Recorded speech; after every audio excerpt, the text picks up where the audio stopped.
Avakathamritam tapta jivanam kavibhiriritam kalmashapaham Sravanamangalam Srimadaatatam Bhuvi Grananti Ye Bhurida Jana.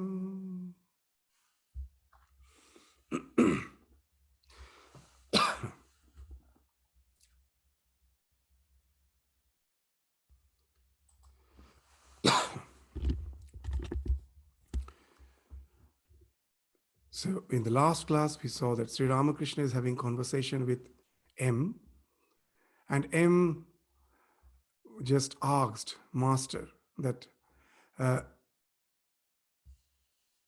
how this performing your duties, this Master Sri Ramakrishna says that perform your duties in an unselfish spirit. The work that Vidyasagar is engaged in is very good. Always try to perform your duties without desiring any result. So on hearing this, the M, he responded, yes, sir, but may I know if one can realize God while performing one's duties? Can Rama and desire coexist? The other day I read in a Hindi couplet, where Rama is, their desire cannot be. Where desire is, their Rama cannot be. So the Hindi couplet is of Tulasidas, Jaha Ram, taha nahi kam, Jaha kam, taha nahi Ram. So these two cannot coexist. So in this, the Master's response we find in accordance with the scripture, that it is not the work that entails our bondage. It is the desire behind the work. So that's the thing Sri Ramakrishna was indicating. All without exception perform work. Even to chant the name of the glories of God is work, as is the meditation of the non-dualist on I am He. Breathing is also an activity. There is no way of renouncing work altogether. So do your work, but surrender the result to God. So we find in the Bhagavad Gita, in the same lines it has been mentioned, Naiva kinchit karomiti yukta manyeta tattvavit pashyan srinvan sprishan jigran ashnan gachan swapan shashan pralapan visrijan grinhan unmishan nimishan api indriyani indriyarthebhya vartanta iti dharayan. So that all the actions, so whether you're hearing, you're seeing, touching, smelling, moving, sleeping, so this all entails our existence. Without this, we cannot think to exist as a psychophysical entity. This has to be there. Seeing, hearing, touching, smelling, moving, sleeping, breathing, speaking, grasping, opening or closing your eyes. So these are the things which all entails karma. We cannot stay without karma. So with the light of the divine knowledge, they see that it is only the material senses that are moving amongst their objects. So who is a yogi? It's not that they renounce the action. You cannot renounce action. In some way or other, the action will go on. So what they do, they practice the attitude of witness. They see the senses are interacting with the objects of the senses. And that entails our worldly existence. He knows, the yogi knows very well that his real essence of his being is in no way neither the matter nor the senses. They are interacting. He is just a witness. So with this attitude, he has to perform his actions.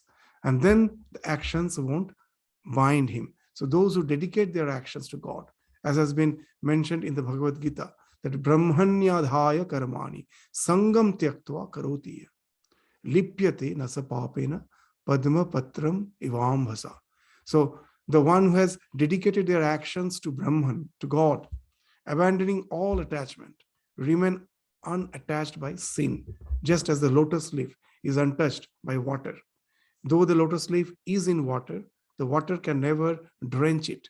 It's as the lotus leaf is oily, the water, whenever the water is in it, it will just flow down. It will form some droplets and flow down. It can never in any way drench the leaf. And that's how we have to live in this samsara, just like a lotus leaf in the water. We be in the samsara, but let not samsara be in us. Just the way the lotus leaf is in water, but the water can never be in the lotus leaf. Similarly, we have to be in this samsara, but the samsara, the world, shouldn't be drenching us. So that's the idea. If we can do the action with that detachment, then the results, we won't be bound by the results of it. And that renders our spiritual freedom. So that's the thing we found. Sri Ramakrishna, in line of the scriptures, just in the same tune of the scriptures, he's speaking the same thing. And then the aim asks, sir, may I make an effort to earn more money?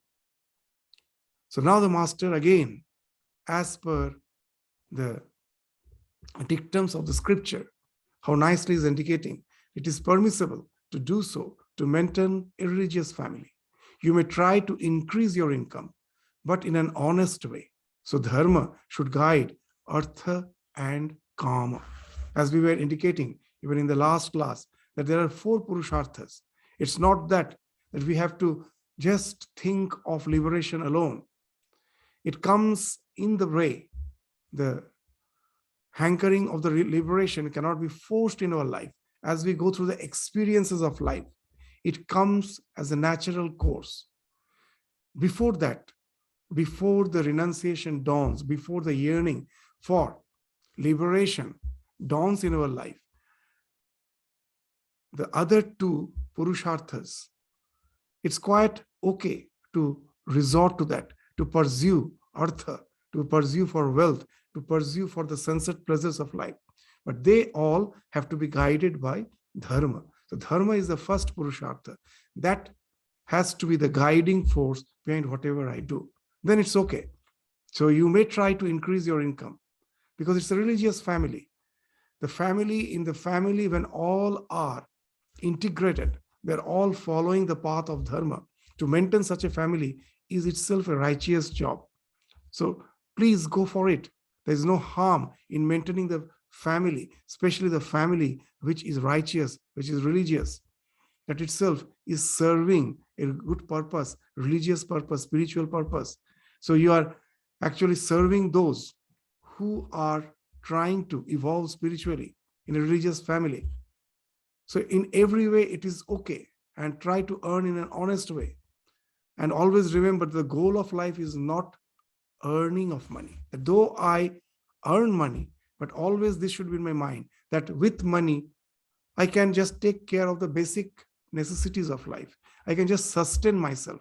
There its purpose ends. It can, as Sri Ramakrishna in some other place has indicated, that with money, what can I have? I can have a house, I can have food, I can have a shelter, nothing more than that.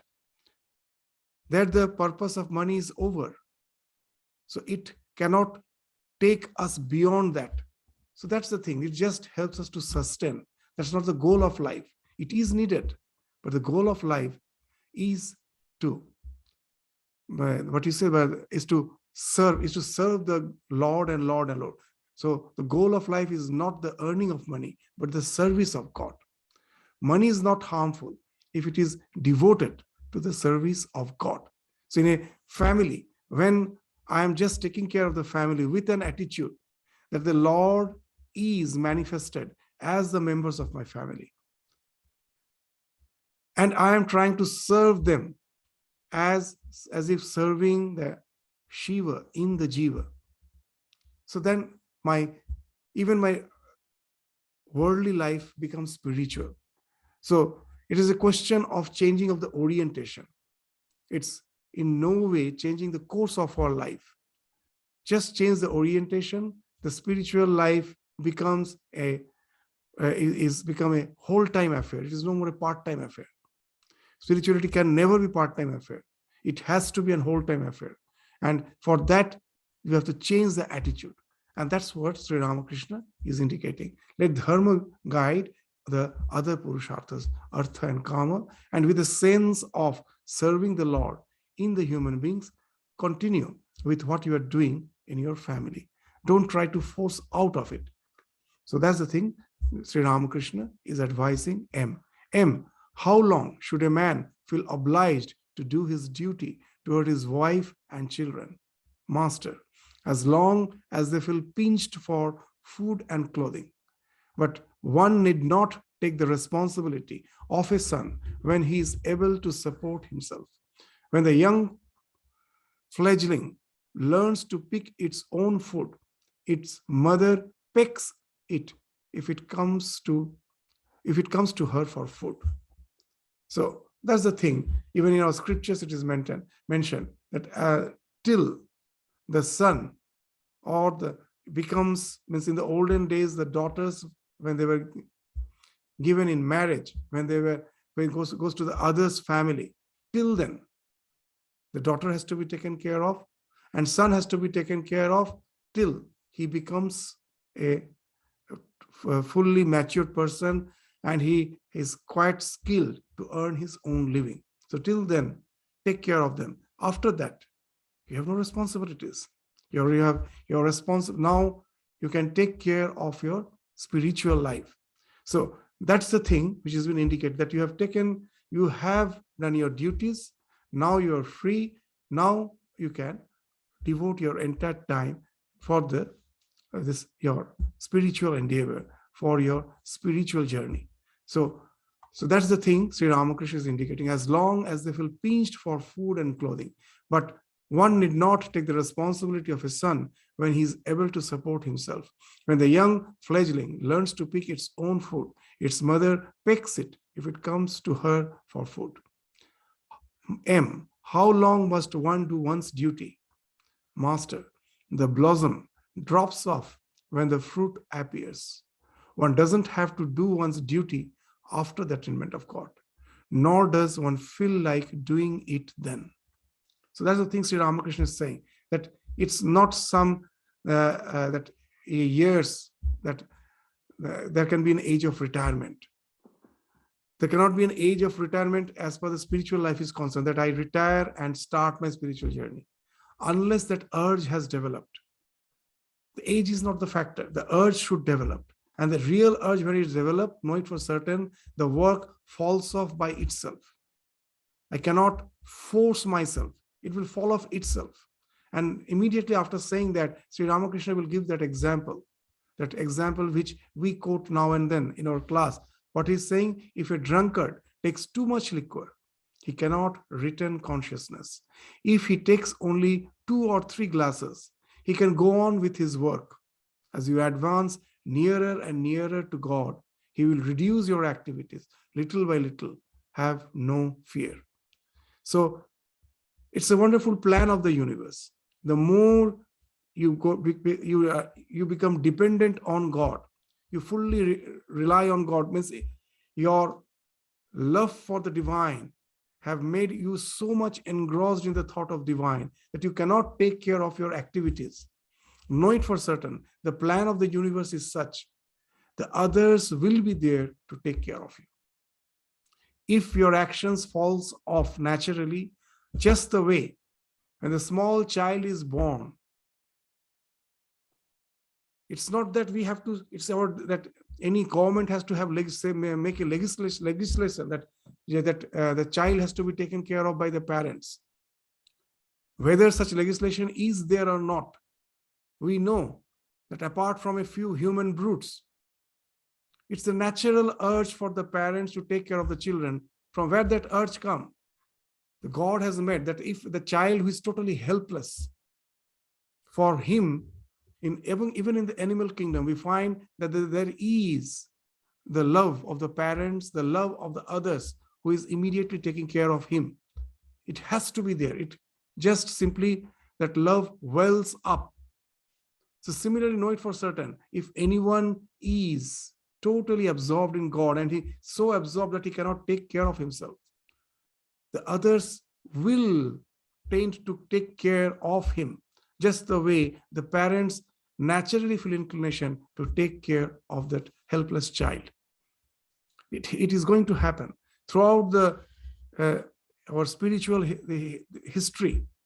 If you just study the history of all the spiritual movements, everywhere we find that the religious, the one who is spiritually illumined, who is so engrossed with the divine that he cannot take care of himself, the entire world with its riches is as if ready to come and sacrifice for that noble purpose. It happens in whether it is Hinduism or Buddhism or Islam or Christianity. You will find that for the spiritually illumined soul, the help do come. They need not have to ask for it. It just, there is no need for advertisement, for marketing. That when you really become totally dependent on God, you have totally surrendered, you have become like a small child, helpless child, the Lord will take care of you, of all. So it's our human society. Actually, the Lord only takes care of us. In human society, we have developed this something called money. And we think that without money, we don't survive. Just think of all other animals, creatures. Who needs money? There is, apart from human being, no one needs money. Are they not surviving? They are surviving. The plan of the universe is such, there is the means for sustenance for all. We human beings have made the civilization quite complicated. And now we're in such a situation that if money is not there, we cannot survive. So the Lord's plan of the universe is such, he's taking care of us. There is the mode for sustenance. So once you become dependent on Lord, he will take care of you. And for that, you need not have any fear. As you advance nearer and nearer to God, he will reduce your activities little by little. Have no fear. Finish the few duties you have at hand, and then you will have peace. When the mistress of the house goes to bathe after finishing her cooking and other household duties, she won't come back, however you may shout after her. Sri Ramakrishna, that wonderfully he gives this day-to-day, everything is observing, and that becomes the example for all this, the spiritual aspects becomes that the examples come from our day-to-day life. How nicely he's saying that the lady of the house, the mistress of the house, was busy throughout the day. In the morning, he was taking care of all the activities, cooking, cleaning, everything she was doing meticulously. But when she feels that all the work is done, now she's going to have a bathe, and she's going to take a dip in the village pond. She's on the way to the pond, village pond, and someone calls her. She even won't listen. Now her duties are over. Even however you may shout, she's not going to come back. What's the idea here? That in our scriptures, they say that there are three types of karma: prarabdha karma, sanchita karma, kriyamana karma. Because of our past actions, we have developed so many innumerable tendencies. They have to be fructified. So they are all the sanchita karma, the results of the actions in the past which are yet to be fructified are the sanchita. The actions which I'm doing at the present, they are the kriyamana. And the results of the action which have started fructifying at present, that is the prarabdha. So the scriptures say that I have no hand over the prarabdha, that which has started, I have no control over it. But with the dawn of spiritual illumination, the kriyamana and the sanchita karma, they get exhausted. It means they fall off. You need not have to expend them.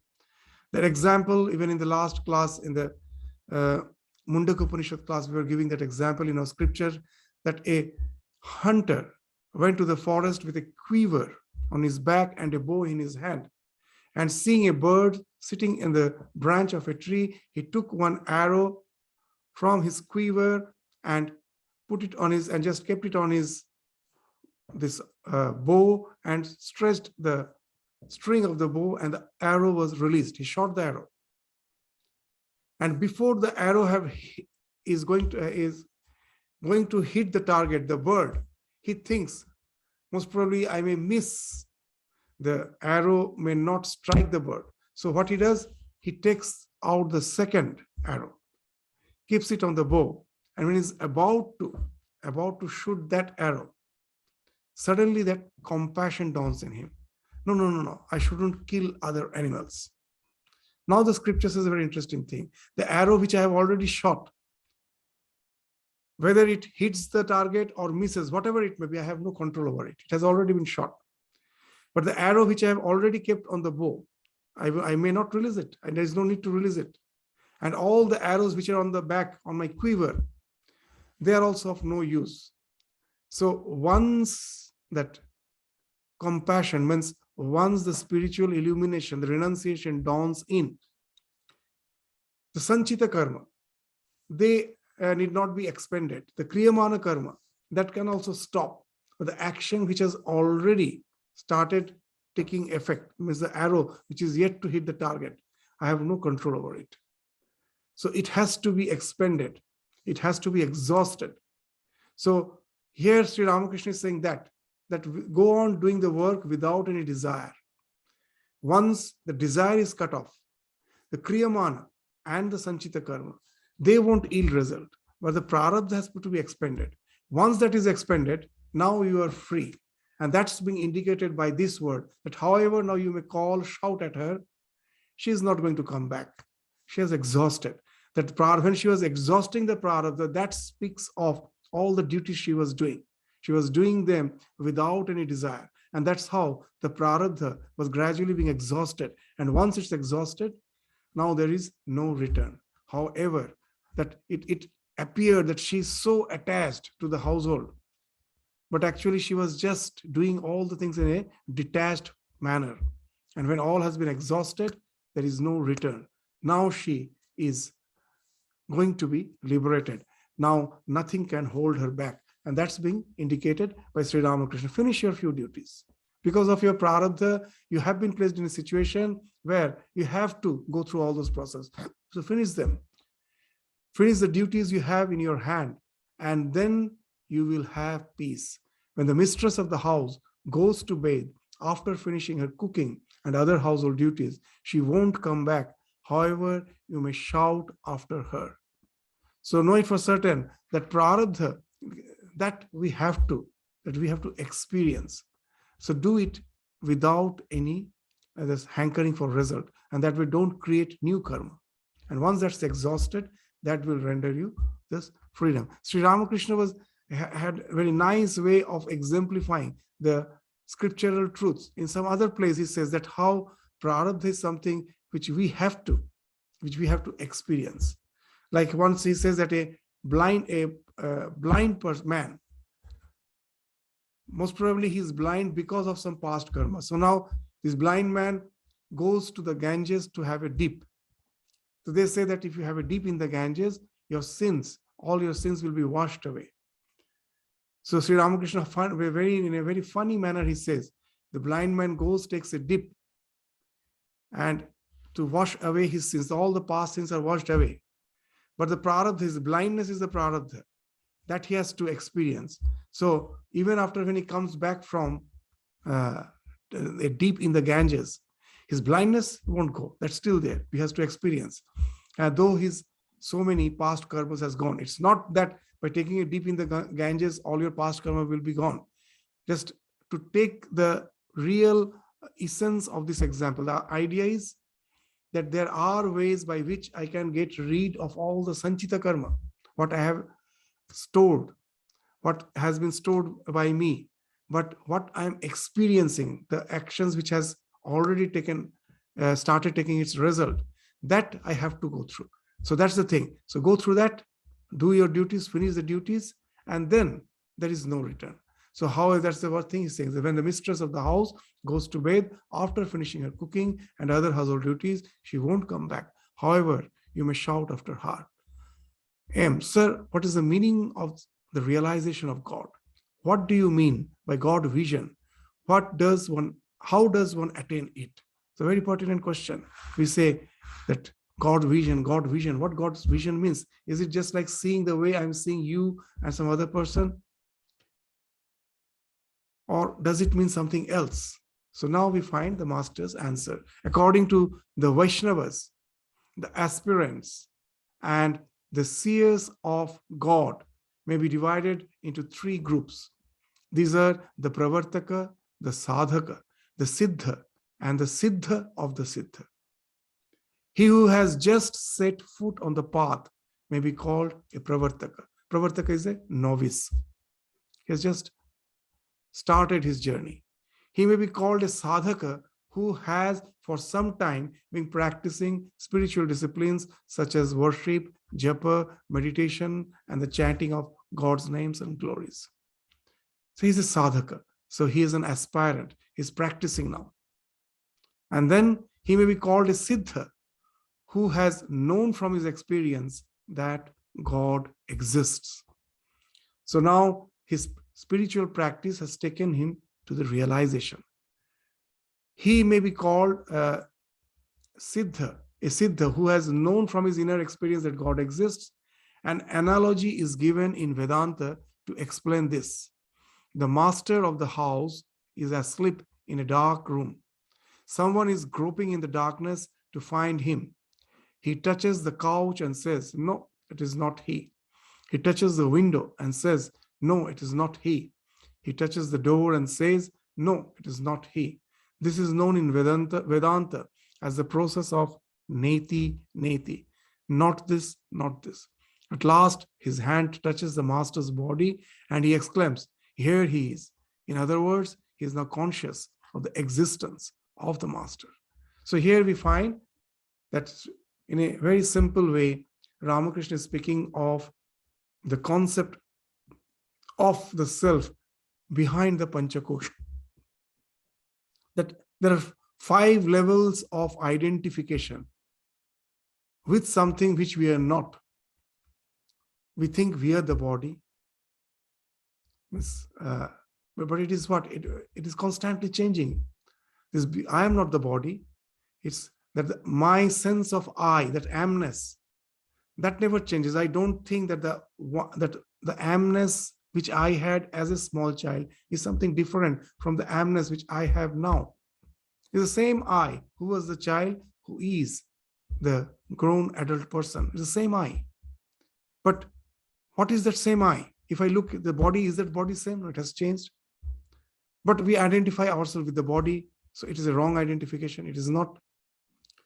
We identify with the prana, the vitality. That's why we say, I am quite, what you say, that's, I'm full of energy today. I'm quite vibrant.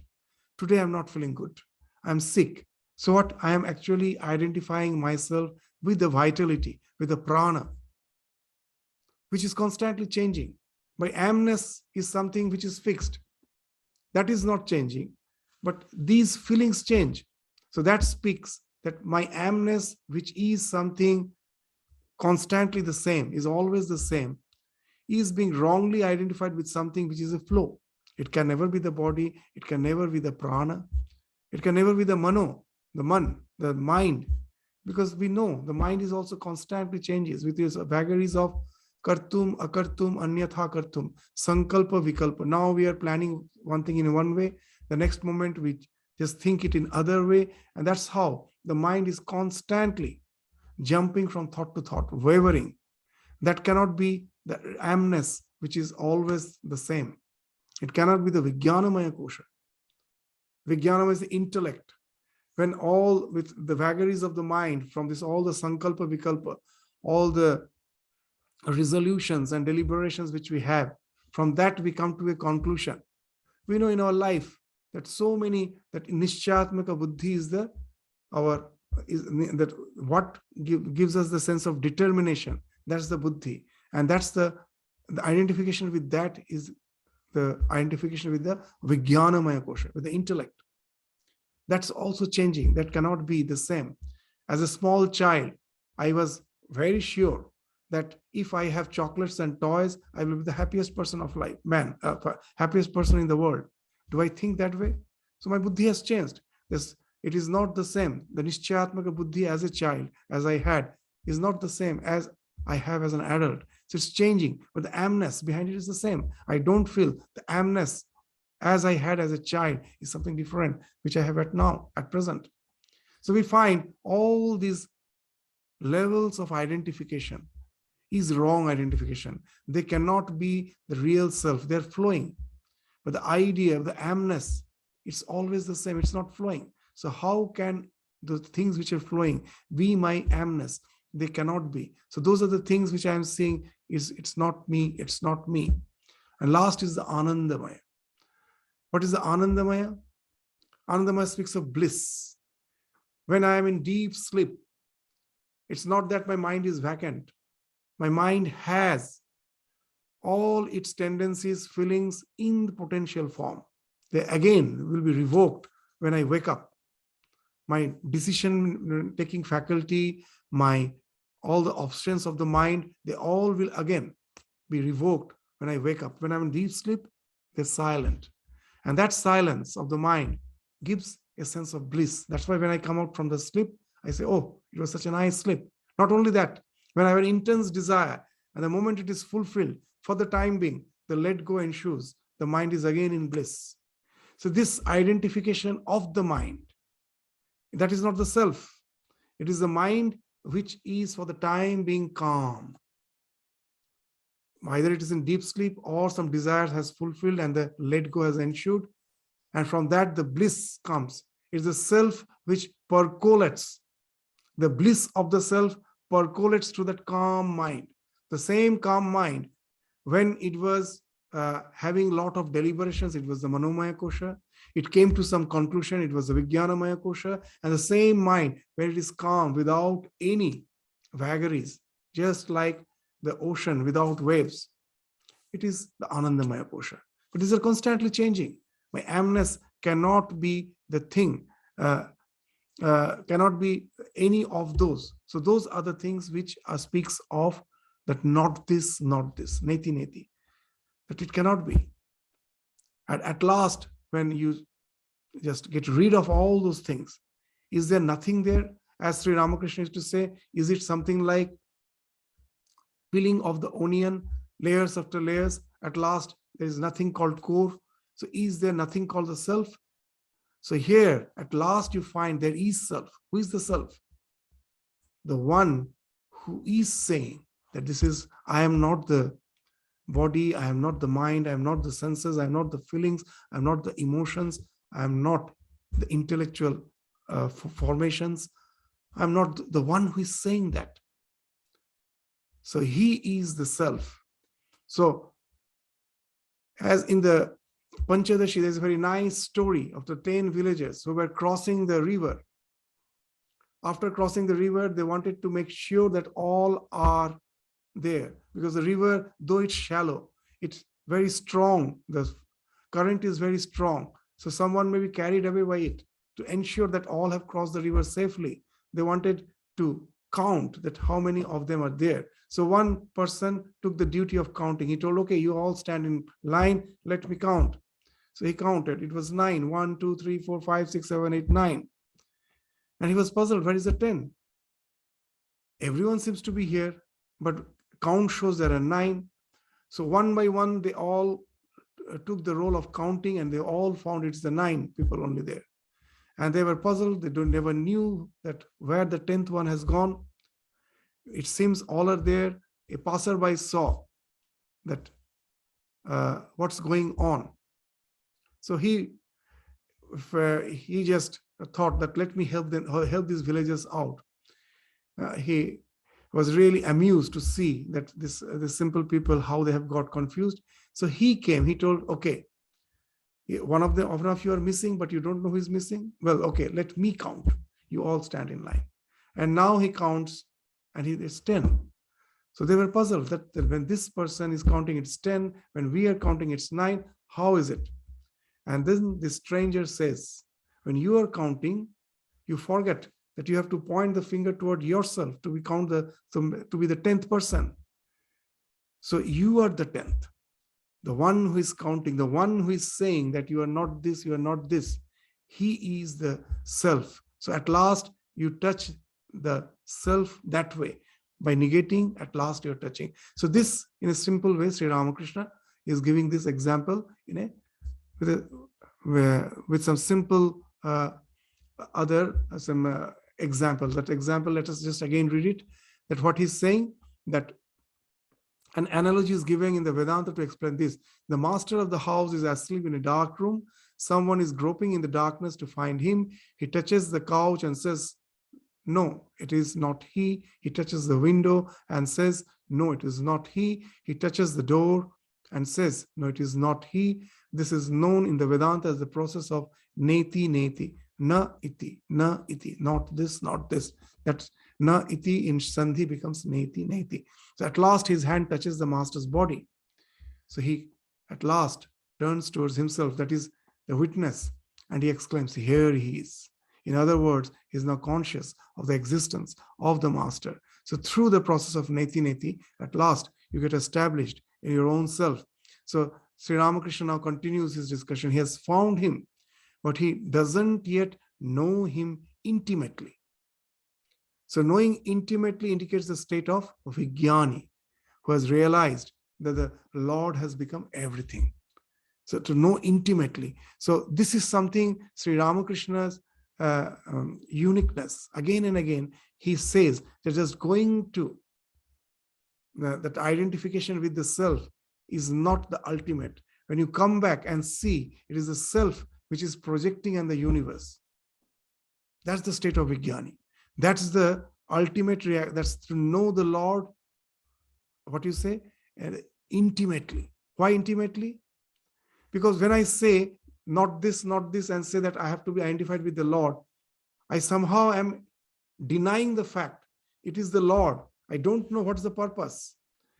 That God is larger than life. It is beyond our, what you say, that our concept, beyond our comprehension to know the purpose of creation. But the creation did happen. Creation is there. However, even if I say that ajnana, that because of ignorance I'm seeing it, but why it has happened? Why the Lord, though he has not changed, but because of ignorance it is appearing as the universe. Why it has happened? So I totally deny that. I totally deny that aspect and just try to merge in the absolute. And so that is just a partial understanding. The real understanding will be after merging. You come from that state to realize that it is he who has become everything. So that's why in Vishishtadvaita, neti neti is being described as not only this. Means when I from samadhi I come back and I see the old world. Now I am sure that this entire creation is nothing but the projection of the divine. But at the same time, I also know that God cannot be limited by my perception. Just to give an example, the white light, when it is passing through the prism, it breaks into the spectrum of 7 colors. I say there are 7 colors. What these 7 colors actually are, it's the white light. The white light is being projected as these 7 colors. Now, if I say that it is a white light which has been projected only as the 7 colors, again, I will be doing a big mistake. There are so many bands in the ultraviolet, infinite bands in the ultraviolet zone, beyond violet, which I cannot see. It is there. My perception is limited from red to violet. This is visual. But there is ultraviolet bands which I cannot see. There are infrared bands which I cannot see. So the Lord, when he's projecting as the universe, it is infinite. Science, with all its attempt to find the end of the universe, whenever they are just in search of some stars and galaxies, thinking that most probably that's the end, they find something still beyond. That's how it's still going on. Every time you find that the science is speaking of the the stellar bodies still behind what we have found today. With more advanced telescope, we can see still further. All the advancements is happening. We don't know where it is really has ended. This infinite expanse. So that's the thing. That is the thing which is to know it intimately. That the Lord has, that it is the same Lord who is that absolute reality. When He projects itself, what I see is just one what you said. If there are four parts, there's one part is this. The other three parts is beyond my purview. I cannot even see it. So to know the Lord's in that way, that it is the same Lord who is projecting as the universe, is the state of Vijnana.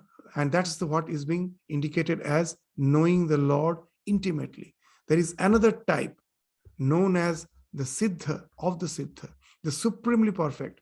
It is quite a different thing when one talks to the Master intimately, when one knows God very intimately through love and devotion.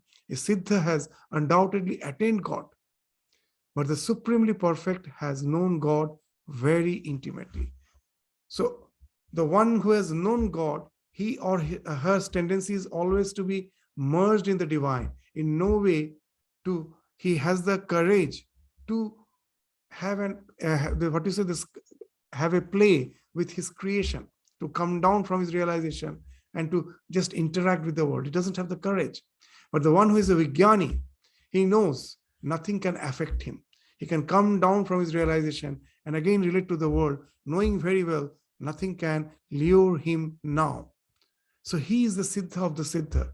As Swami Vivekananda said, that once you know the nature of the mirage, however thirsty you may be, you won't chase after that huge reservoir which you see as the mirage. Now you're fully convinced, oh, that's just a mere projection. Before you have realized that, you will be chasing the mirage. But once you have realized, you're not going to chase the mirage.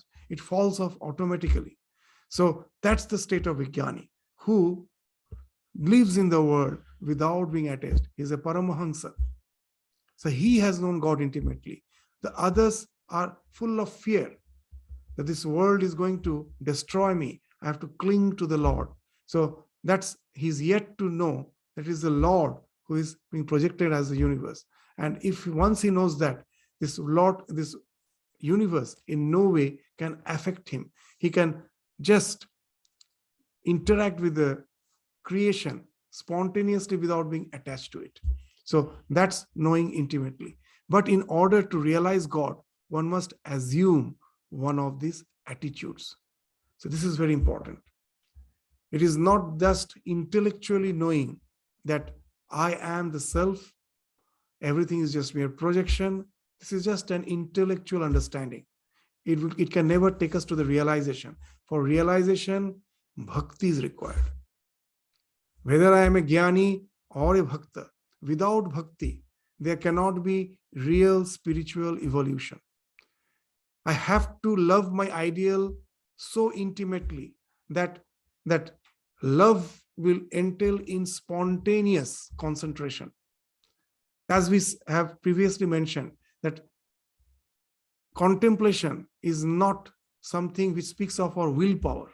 Yes, at the beginning, when I'm yet to develop love for the chosen, my chosen ideal, is a willpower with which I sit for meditation.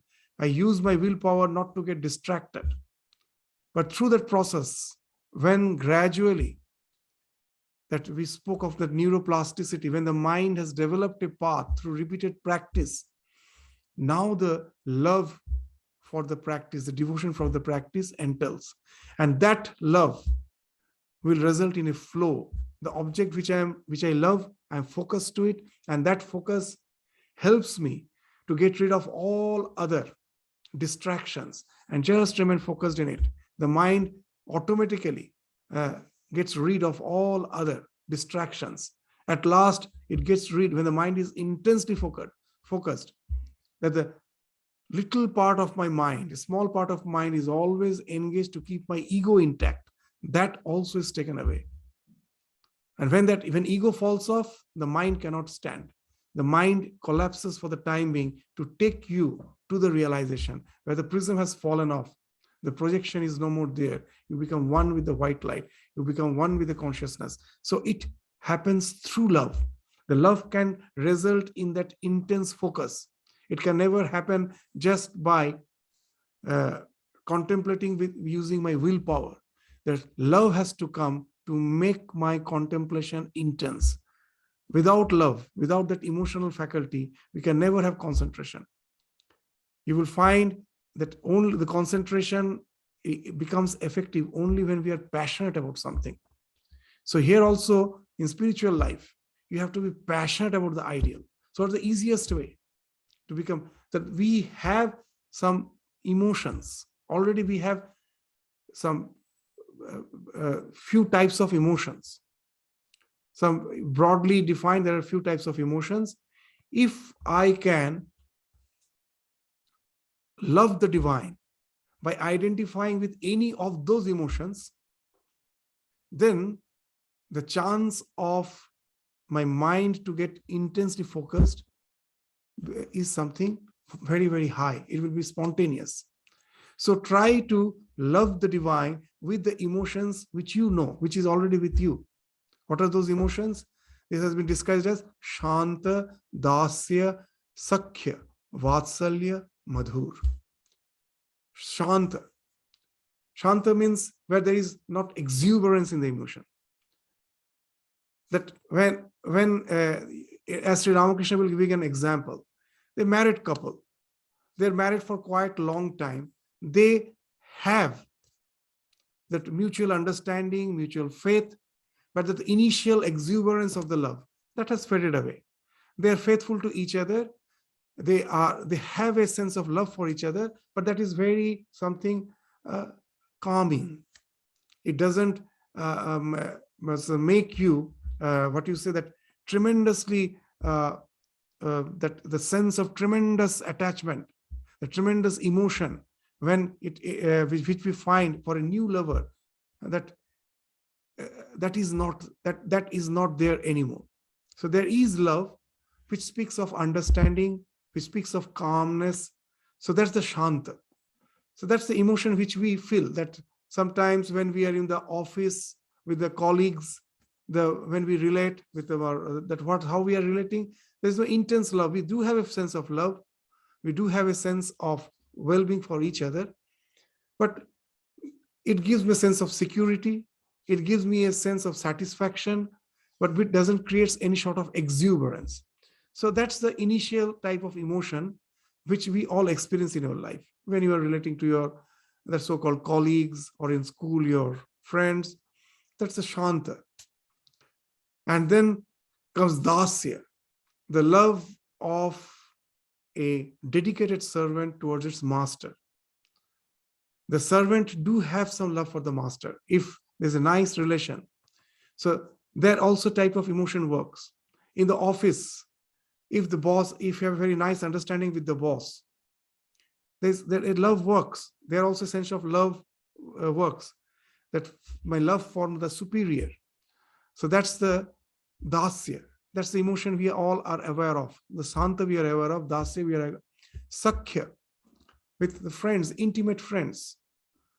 That's where when we're seeing the friend, we feel it's so joyous. We feel like just relating everything to them. That's in Dasya, there is a fear factor working. Though I have love for my superior, I know that he may be angry with me. I may lose my job. So there's a fear factor. In Sakhya, there is no fear. The fear factor is gone. So all this speaks of more and more intense love, which we experience in our life. Sakhya. And then Vatsalya. There is no expectation. When the mother loves the child, there is no expectation. In Sakhya, there may be little expectation. I do for my friend, but I expect something. But the mother has nothing to expect from the child, small child. There's no fear, there's no expectation also. And last is the Madhur, the more intense love.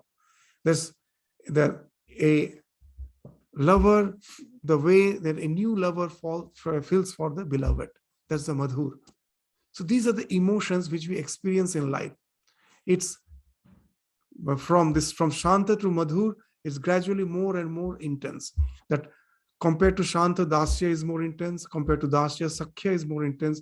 Compared to Sakhya, Vatsalya is more intense. And the most intense is the Madhur. Madhur is the conglomeration of all the other emotions. So these are the attitudes if we have towards a chosen ideal. Then the focus becomes more and more intense. So I am adopting the human emotions for my spiritual path, so that the contemplation, the focus becomes more and more intense, and that will enter into that flow which can take us beyond the mind to establish us in what we are in the self. So it is not just the mere knowledge that I am the self and this world is Jagat Mithya Brahma Satya. However, I may repeat, it is just a mere conceptual knowledge. If this knowledge has not become a process of contemplation, that for a jnani, that when he contemplates that I am Brahman, that also creates a type of devotion. And that devotion entails in that bhakti, that devotion, that bhakti entails in intense absorption, taking him to the realization by going beyond the mind. This is spiritual life is something which speaks of the mysticism. You have to be a mystic to go to that realization, and then only you are a spiritually illumined person, not before that. So after saying that, what are the various classes of this spiritual aspirants, Pravartaka, Sadhaka, Siddha, and Siddha Siddha. So now he is just saying that the only way to reach that the highest rung of the ladder, you have to have devotion, and that devotion has to be practiced gradually through this process of Shanta, Dashya, Sakhya, Vatsalya, and Madhur. It has to be gradually, become more and more intense by following the emotions which we know in worldly sense. That has to be directed in the spiritual domain, and that can take us to the realization. And now Sri Ramakrishna will be explaining each of these these attitudes, the Shanta, Dashya, Sakhya, Vatsalya, and Madhur, to give us an idea that what this type of devotion speaks of. Shanta is a serene attitude. The rishis of olden times had this attitude towards God. They did not desire any worldly enjoyment. It is like the single-minded devotion of a wife to her husband.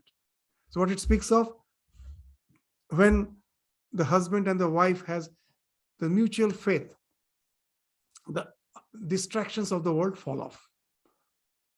Say they are now committed to that relationship.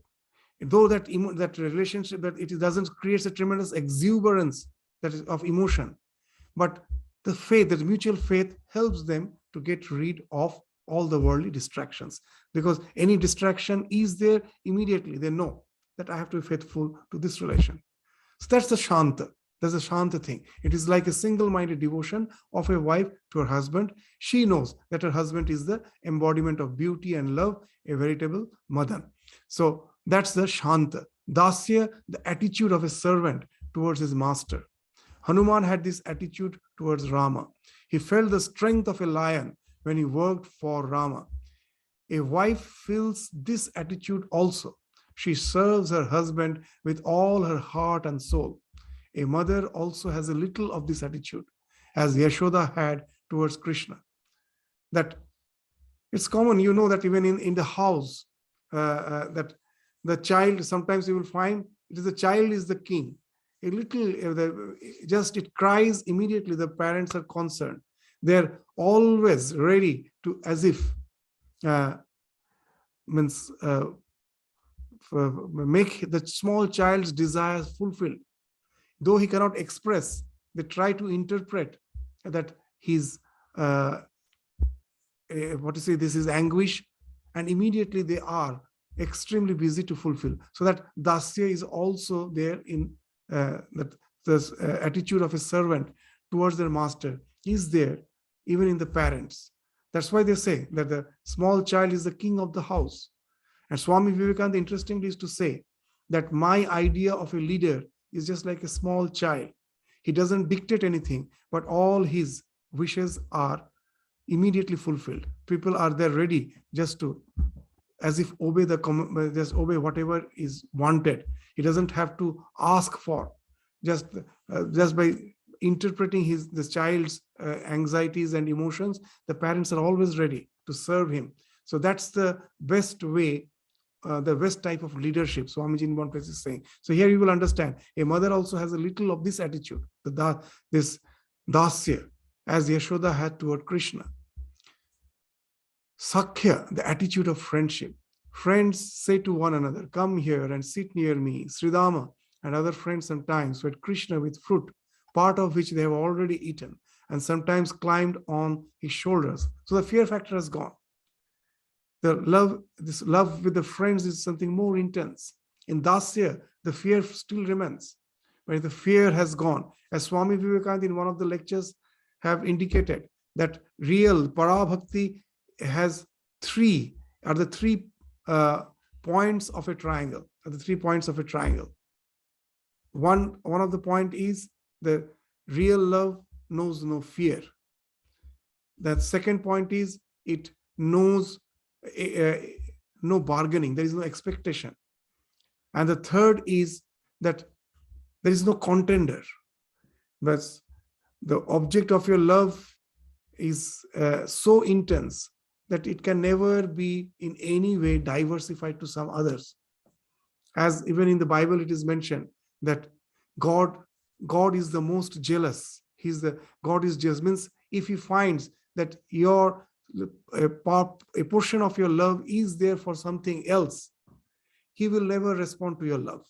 So you have to be fully, one-pointedly loving the divine, so that the love needs that love knows no contender. There shouldn't be any expectation, and there shouldn't be any fear. These are the 3 triangles, and that's we start finding in our higher emotions. Like in friend, the fear factor has gone. In Vatsalya, the expectation will be gone. Vatsalya, the attitude of a mother towards a child. This was Yashoda's attitude towards Krishna. The wife too has a little of this. She feeds her husband with her very lifeblood, as it were. The mother feels happy only when the child has eaten to his heart's content. Yashoda would roam about with butter in her hand in order to feed Krishna.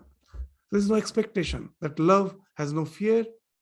The parents have no fear in their relation with the child, and there's also no expectation. So that's a more intense love.